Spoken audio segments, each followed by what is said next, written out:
17페이지입니다. 모세는 바로의 강팍함과 이스라엘 백성들의 원망을 듣고 마음이 약해졌습니다. 다시 한번 이스라엘 백성들에게 하나님의 말씀을 전했지만 그들은 고된 노동으로 인해 모세의 말을 듣지 않았습니다. 그러나 하나님께서 반드시 이스라엘 백성들을 애굽 땅에서 인도하여 내실 것임을 말씀하십니다.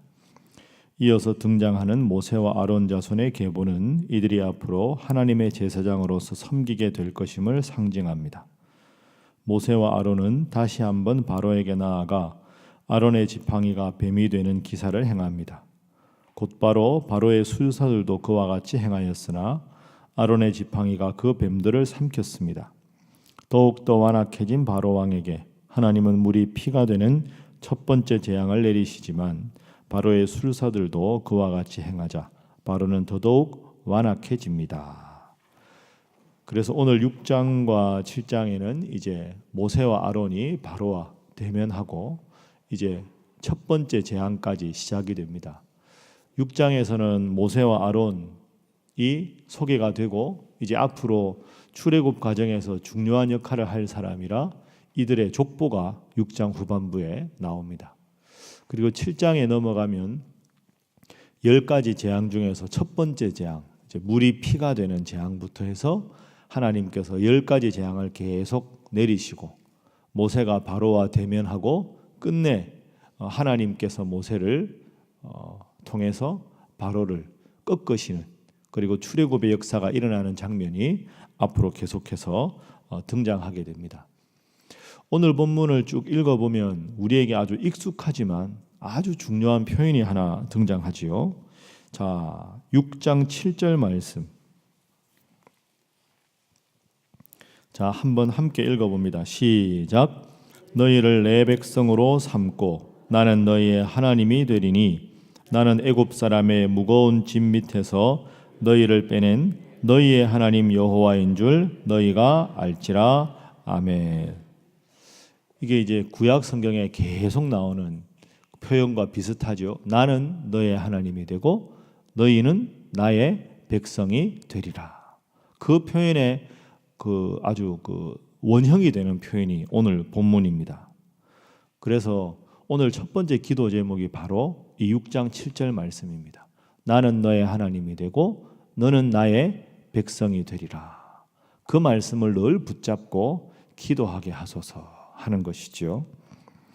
본문과 정확하진 않지만 그 원형이 그대로 드러납니다. 너희를 내 백성으로 삼고 나는 너희의 하나님이 되리라.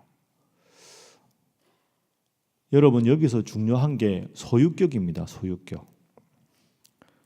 너희를 나의 백성으로 삼겠다. 이 나의라는 단어가 중요하고 나는 하나님인데 너의 하나님, 너희의 하나님이 되겠다.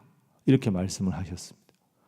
그러니까 우리가 많은 사람들 중에서 한 사람으로 하나님이 온 인류를 사랑하시는데 그 중에 한 명으로 하나님 나를 사랑하신다. 이렇게 생각해도 틀리지 않지만 더 정확한 표현은 나의 하나님, 너는 나의 백성. 특별한 존재로 하나님 나를 부르셨다. 나의 하나님, 하나님은 나를 보고 너는 나의 백성이라. 이걸 우리가 꼭 기억해야 합니다. 그래서 여러분 늘 기도하실 때 나의 하나님, 하나님께서 나의 백성이라고 저를 지키신다 하셨으니 저와 함께 하옵소서 이렇게 기도해야 합니다. 이런 소유격이 가장 대표적으로 또 등장하는 게 성경 인물로 보면 다윗이지요. 우리가 다윗 하면 제일 잘 아는 시편 23편 여호와는 목자시니가 아닙니다. 여호와는 나의 목자시다. 이게 다윗의 참 위대한 고백이죠. 나를 지키신다. 여러분 여호와는 나의 목자시니 내가 부족함이 없으리로다. 그 시편 23편에서 제일 많이 등장하는 단어가 나라는 단어입니다. 나. 나의 목자, 내 목전에 내게 상을 베푸시고 내 잔이 넘칩니다. 그러니까 하나님 안에 내가 있을 때 온전한 안전함이 가능하다는 거죠. 신약에 넘어가면 제일 대표적인 인물이 바울이지요. 바울은 늘 은혜라는 단어를 꼭 나하고 연결해서 씁니다. 내게 주신 그의 은혜. 내게 주신 은혜, 나에게 주신 은혜.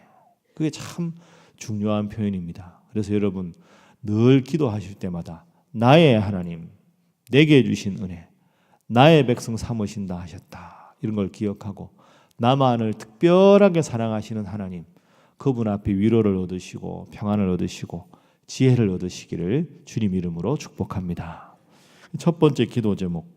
자, 두 번째는 그렇게 나의 하나님이라고 늘 고백하면 하나님은 어떤 분이냐?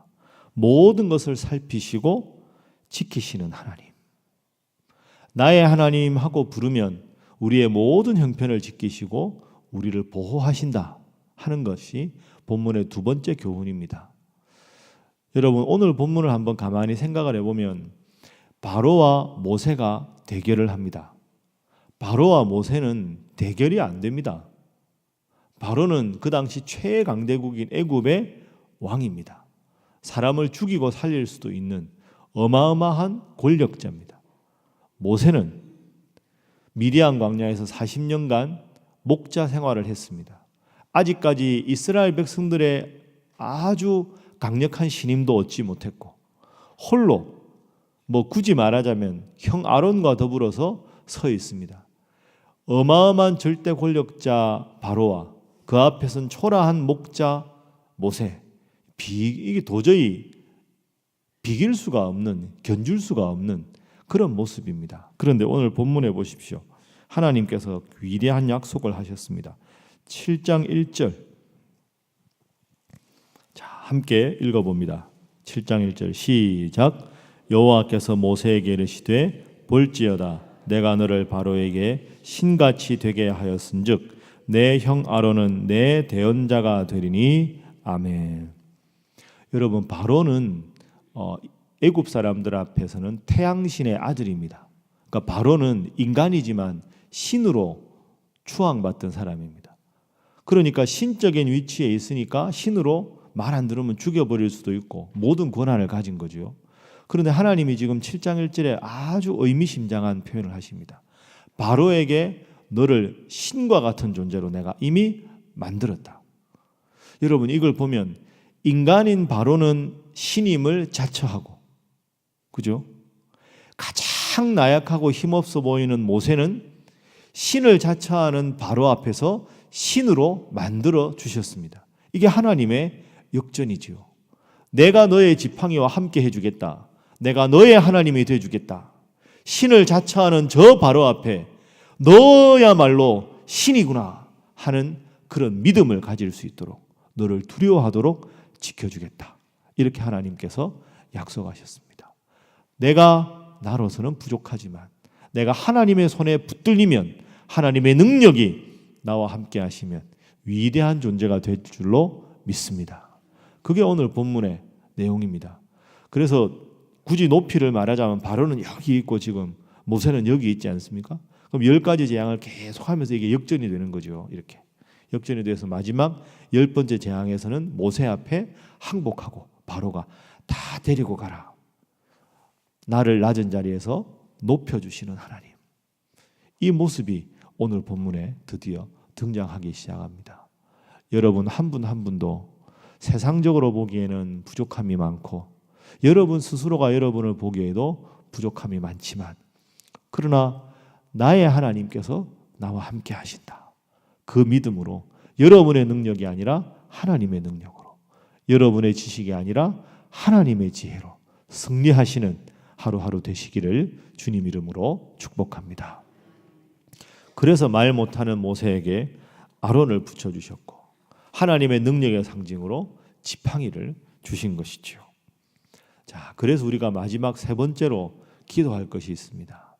지도자를 위해서 기도해야 합니다.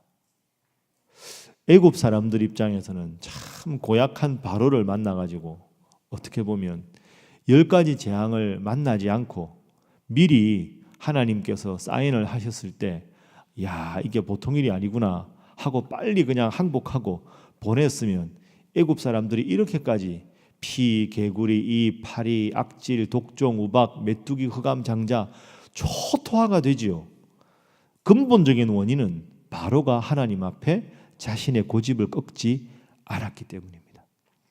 또 한편 이스라엘 백성 입장에 생각해 보면 430년간 최강대국 애굽의 노예 생활을 했습니다. 아무런 희망이 없죠.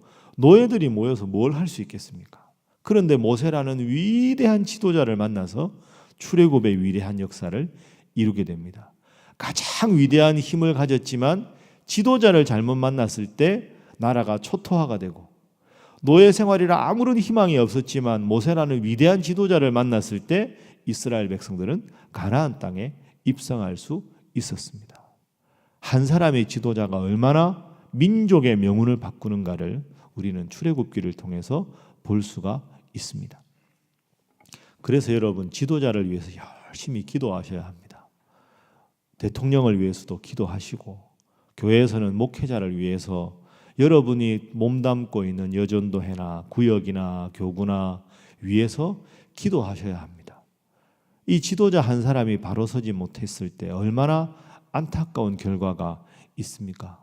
우리나라 현대사를 쭉 보면 굳이 거명하지 않아도, 굳이 예를 들지 않아도 참 기대했는데 백성들에게 상처를 주고 실망을 준 경우도 있고, 그다지 기대하지 않았는데도 우리나라를 위대한 나라로 바꿀 수 있는 계기가 또 얼마나 많았습니까?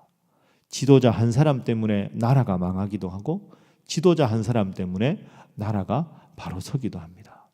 교회 영적 지도자를 위해서 기도해 주시고, 이 나라 대한민국을 위해서도 기도해 주시고, 우리가 요즘 늘 기도하는 대로 남북 정상회담에 대한 평가가 다 다르지만 이후의 모든 조치나 북미 정상회담이나 이 모든 과정이 어떻게 될는지는 아무도 모르지 않습니까?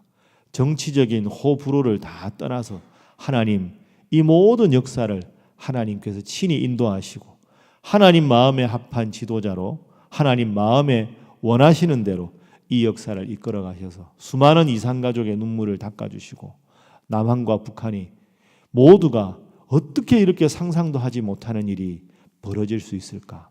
과연 역사는 인간이 움직여가는 게 아니구나 하는 고백이 여러분의 고백이 되고, 이 땅의 모든 백성들의 고백이 될 수 있도록 더 열심히 기도하시는 여러분 되시기를 주님 이름으로 부탁합니다.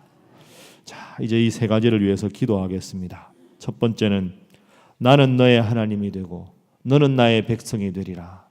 나의 하나님, 백성 삼아주신 하나님, 나의 하나님 앞에 더 기도하는 삶을 살게 하소서. 기도하시고, 그렇게 기도할 때 하나님께서 나를 위대하게 쓰신다는 약속 믿고 기도하시고, 지도자를 위해서, 그리고 이 나라 대한민국과 남북의 평화 통일을 위해서, 그리고 우리 교회가 파송한 우리 선교사님들과 영육간에 강건하시도록, 특별히 노명섭 목사님 더 영육간에 힘과 능력을 하나님 주시도록, 그리고 이번 주에 있는 장로 선거를 위해서 다 함께 주님 앞에 기도하겠습니다. 주여 믿습니다. 주여